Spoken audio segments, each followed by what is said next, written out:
Good afternoon, everyone. Laramie Crocker here with another Pain in Your Ass podcast. Number one question: why do I hate Hillary Clinton?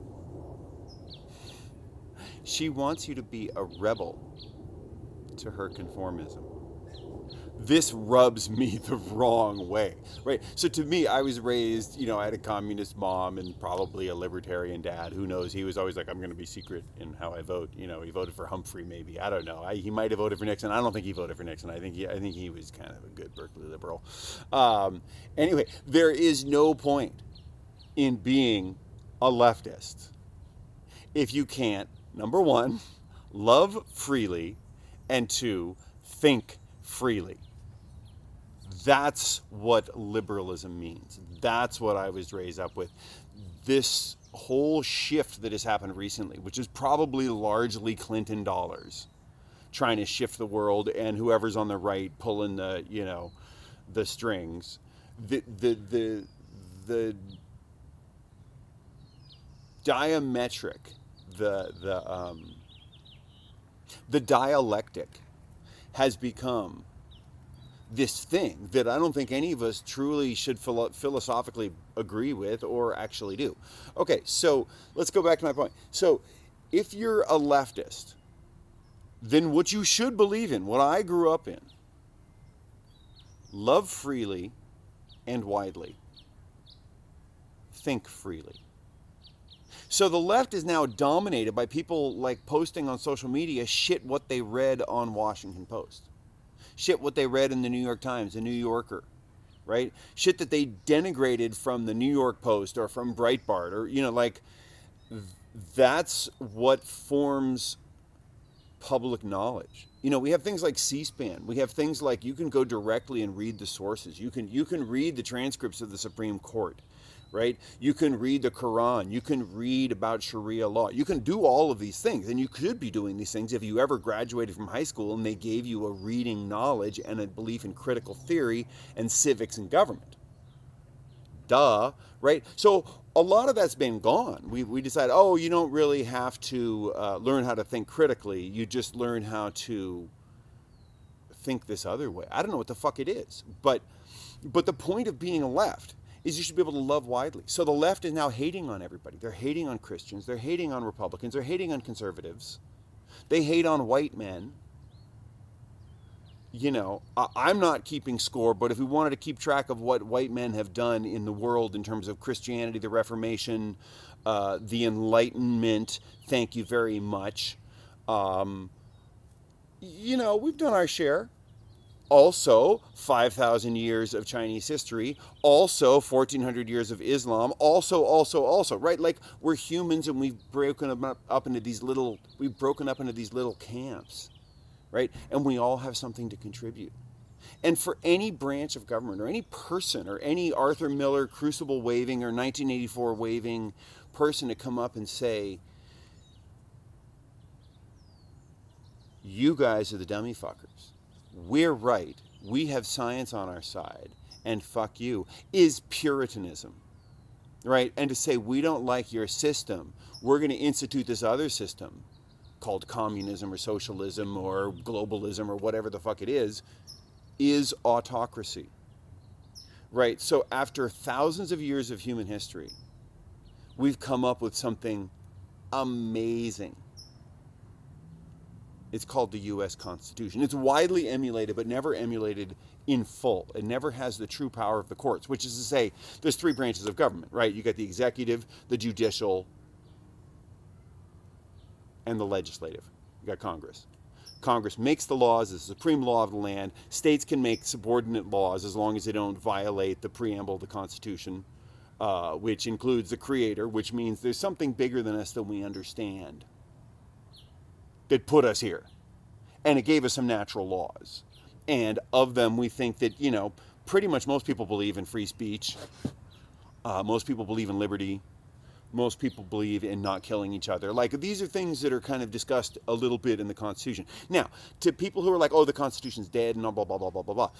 The point is, when you get involved in politics, if you join anything other than these fuckhead Antifa dudes running around in mobs, And in fact, the Antifa dudes have what I'm about to tell you. You will find that very soon Robert's Rules comes into order. So you should look up what Robert's Rules are. You should know about it before you walk into the room and agree to it.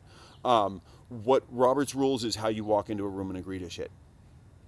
It's how you talk with each other, taking turns, forming, do we have a quorum? How many people, a quorum, right? How many people are required to make a decision for everybody?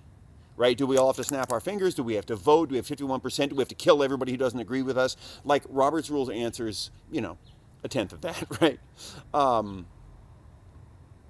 So the moment you get into any kind of political activism, any kind of organizing, on the left or the right, you're going to run into Robert's Rules. You're going to run into human fairness. You're going to run into people who believe in the law. You're going to run into people who don't believe in the law. You're going to run into people who say, fuck everything. I don't know what I'm doing in a meeting, but fuck everything.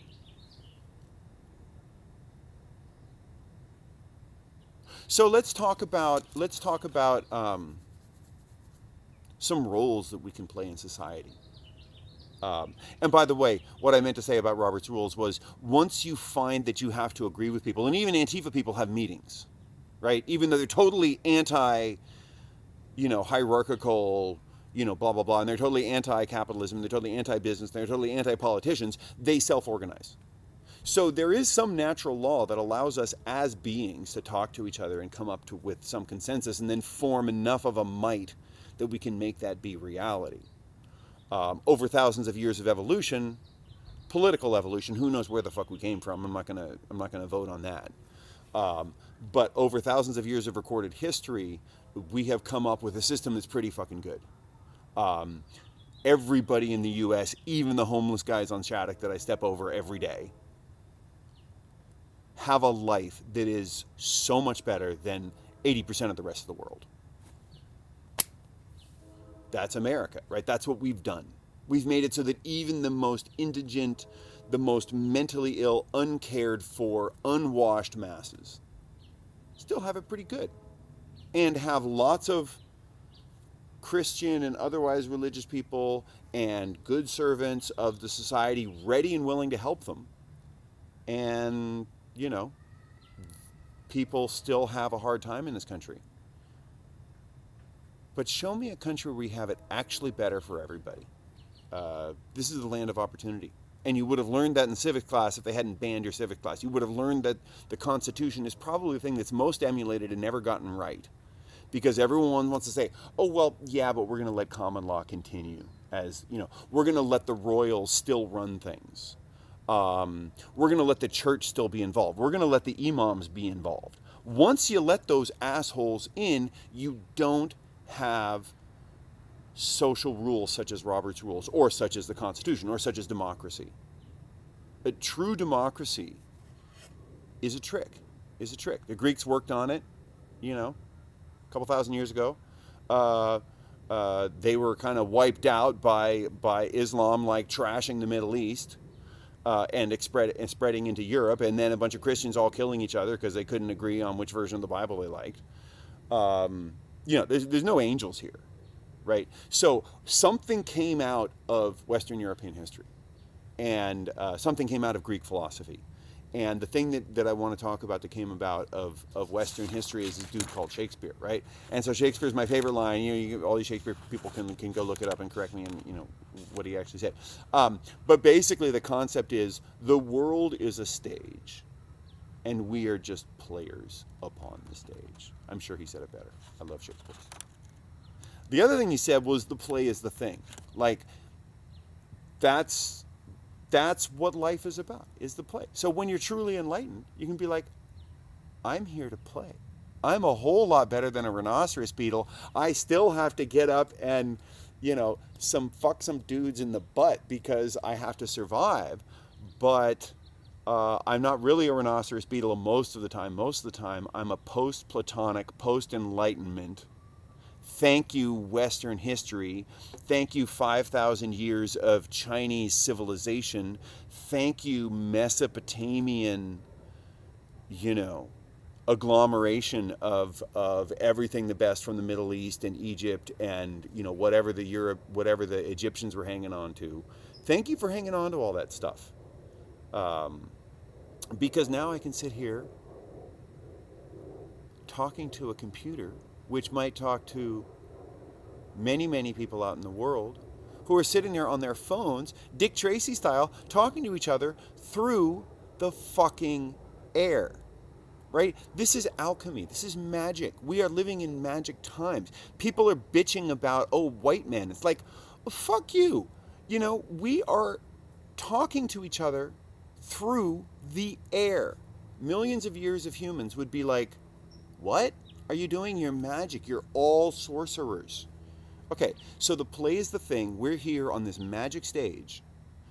And some of us are like, hey, it seems like genetically, not only do we want to survive and make sure that our offspring live, but we have this feeling that we should be nice to each other, because it's really nice when other people are nice to us, and it really sucks when people are assholes, and it really, really sucks when people attack us and hurt us, like Antifa, right? That's their political philosophy, is let's go beat up people in the street, right? I'm just digging at them because at first it was like, oh, those weren't leftists, those were Antifa, right? Then 2 weeks later it was like, oh, those are Antifa, they're our soldiers. Then it was like, Antifa's blameless. Fuck you, Antifa. Okay. You know what's great about this country? You know what's great about this country? I can say fuck off to Antifa. I can say fuck off to Islam. I can say fuck off to my beloved Christianity. And you know what? I can say fuck off to the NSA and the CIA and Donald Trump and Hillary Clinton. I can say fuck everybody. You know what? There won't be a knock in the middle of the night. I'm still here. This is 50 years of me doing this shit. I've been a rebel since I was 4 years old. I am not in prison. This is the greatest fucking country on earth. I have told everybody to fuck you, and I've gone out on tours, playing to thousands of people, telling everybody fuck George W. Bush. In previous years in this country, telling the president to fuck off would be seditious.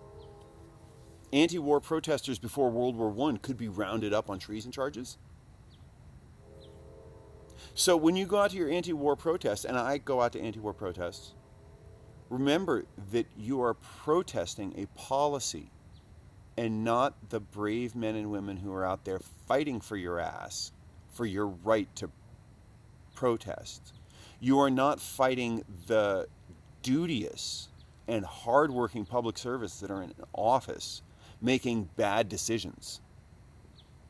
You're fighting the bad decisions. So don't fight the people. Don't think that everybody else in the country is a fuckhead or dumb or a redneck or, a weirdo Christian, like, think that you're like, George Bush, you didn't think this one out. They don't really have weapons of mass destruction. You just read that shit in the Washington Post. All right, so the world's a stage. What can we play on it? I think this is a fantastic stage because I'm here talking to you, and there's no knock in the middle of the night. There's no Gestapo. There's no Stalinists. There's no Maoists. There's no J. Edgar Hoover with the FBI, right? This is a pretty fucking good world we've created. Women's rights, multiculturalism, rule of law, it's all coexisting. Life is pretty good. Who's complaining? Everybody else in the world. Well, does everybody else in the world have our system? No. How about we export democracy and constitutionalism before we import all the suckers who, weren't able to deal with their dictators that sadly we support sometimes and we fight sometimes. Why don't we just live in our borders and just make shit and just be the most awesome nation in the world? Well, we tried that, and then some globalists came in and said, hey, we figured out how to game the banks in Europe, and England owes us everything, so we're gonna roll this game on you, and pretty soon, we're buying all our shit from China, and people in the Rust Belt are going where'd jobs go? All right, so we're on a stage. We can play these various roles. We could be a worker, we could be a philosopher, we could be a wank off like me sitting in his yard, retired at 52, preaching on YouTube. Okay,